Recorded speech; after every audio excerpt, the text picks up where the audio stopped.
Hi everyone, I'm Donna Stellhorn, your practical astrologer, and today we are talking about the full moon. It's on October 6th, it's at 14 degrees of Aries, and now that eclipse season is done, now comes the time of opportunities. And so let's talk about how to take hold of those opportunities. So let's take a look at the chart, and what we have is the full moon, which is of course right here.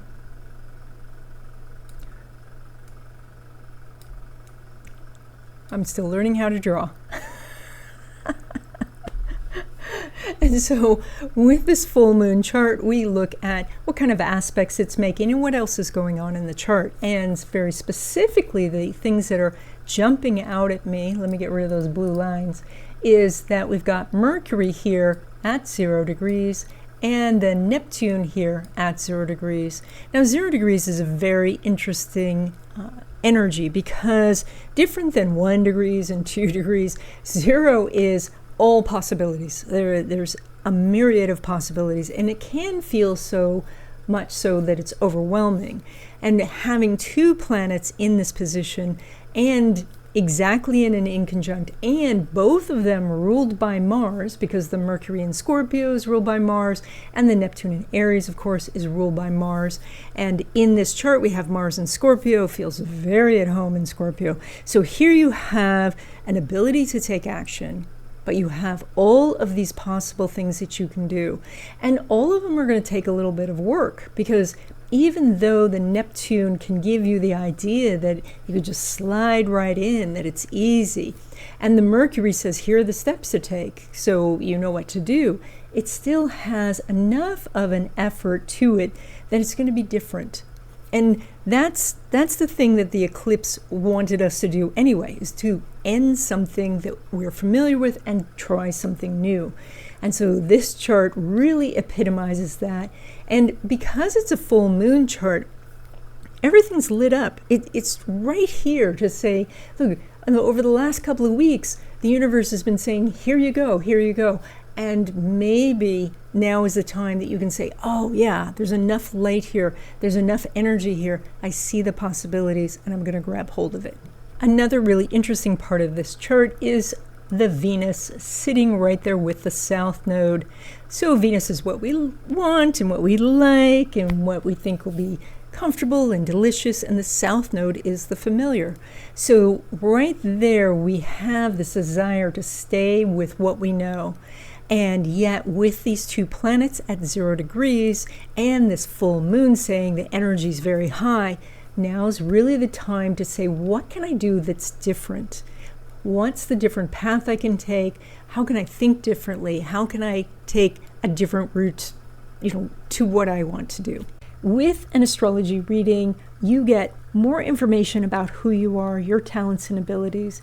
You get to see what obstacles are ahead, and you can get a game plan for how to get past those obstacles and find success. So if you're interested in having a reading, there's a link in the description. Okay, let's take a look at your sign. Okay, Sagittarius, your short-term opportunity is that the universe provides you something as some sort of evidence that things are working. It's kind of like a little minor miracle happens. Something small that you've wished for seems to come together, or that you get the signs that you're looking for. Like the universe shows you that it's paying attention. It's not bringing you the whole thing, but it's giving you a little taste to say, look, you're heading in the right direction, and that can help build your confidence and show that that this is the right path. And now when it comes to your long-term opportunities, they're all around creativity and risk-taking. And then that's not about crazy risks, because these are long-term opportunities. It's about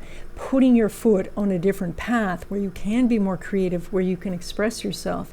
And so that might mean pulling out your artwork and starting to show the world, or having the world listen to your music, having people notice you more, and acknowledging what you're doing to the world so that you can be noticed, actually, posting, uploading, things like that. And it's hard because it feels like a little bit of a risk, but then it opens up some bigger and bigger opportunities. And that's why this is a long-term opportunity for you. Now, when it comes to relationships, the interesting thing about this chart is there's hardly any aspects, not just for Sagittarius, but for all the signs. And after the pair of eclipses we just had that were so incredibly intense, I think it's so interesting that now we have this very quiet energy. It's almost like a lull after the crashing waves. And so when it comes to relationships, while there is some energy here for actually being around new people and perhaps meeting someone that then later that sparks into a love relationship, the thing to do is to just get out of the house. That is, if you're looking for a relationship. If you're already in a relationship, then it's time to maybe spark the relationship with a little bit of romance. But it may not catch fire yet because, again, there's not many aspects going on. Now, when it comes to your money, Saturn has retrograded back into Pisces, and this is about going back and getting all of those extra little things done that have been left undone for a while. And so maybe there's some parts of your website that need to be updated, or you need to meet with your investment advisor because you haven't talked to the person since you met them.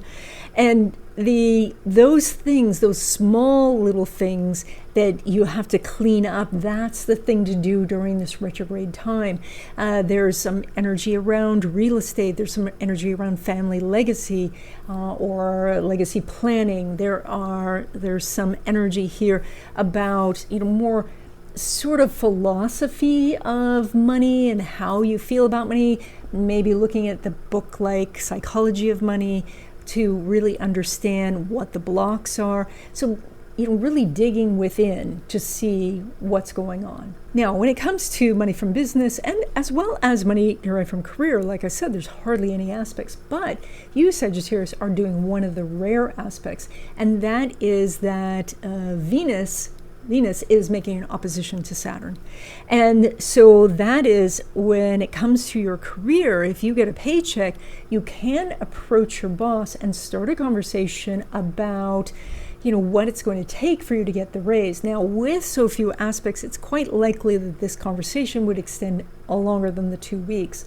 And because it's full moon energy, it's not really in our nature to start something during this time. So this may be continuing a conversation, but again, I think it's going to extend a little bit longer.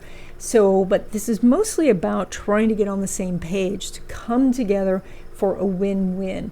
It's likely it's going to happen outside this 2-week period. Today's tutorial is a blast from the past, especially for those of you who miss my long hair and want to know about your rising sign. Here you go.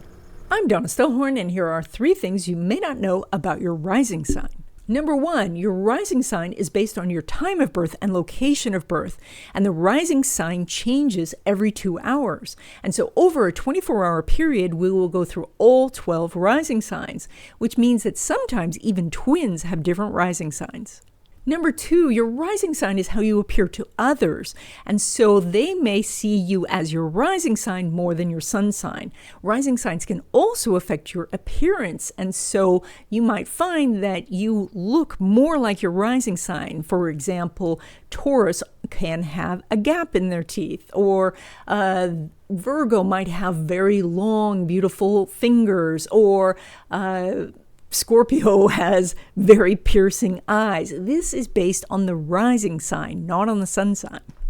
And number 3, if your sun sign and your rising sign are the same, then you're a double. And that means that what we see is what we get. That's awesome.